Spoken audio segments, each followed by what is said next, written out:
Pendant 3 jours, Brazzaville est devenue capitale de la mode. Sur le thème de tradition et modernité, la Brazza Fashion Week a mis en avant des stylistes, des créateurs, des mannequins et leurs collections. Pour certains d'entre eux, l'événement représente leur première expérience dans l'univers des défilés de mode.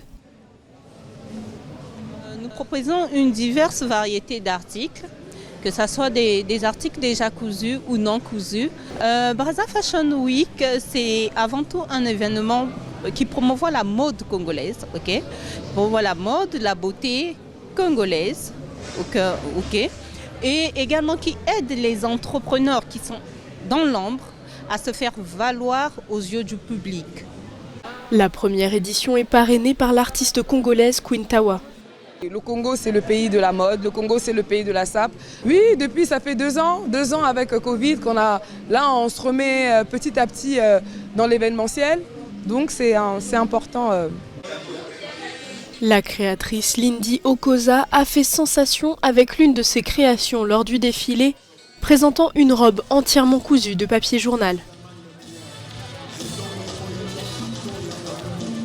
C'est-à-dire j'ai fait la communication et c'est là que j'ai compris qu'il était important de faire usage d'une communication saine, parce qu'avec une communication saine on impacte positivement, avec une communication saine on peut résoudre des conflits, avec une communication véridique on peut faire un bon état de lieu qui peut nous conduire vers le développement.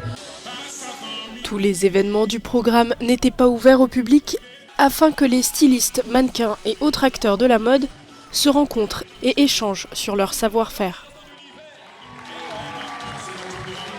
Cette première édition de Brazza Fashion Week est le plus grand événement culturel que la capitale congolaise a accueilli depuis que les autorités ont commencé à assouplir les mesures liées à la lutte contre le coronavirus. La culture renaît à Brazzaville. Cette première édition a regroupé les artistes du Congo, de la RDC et du Gabon. La prochaine édition pourrait voir le champ être élargi.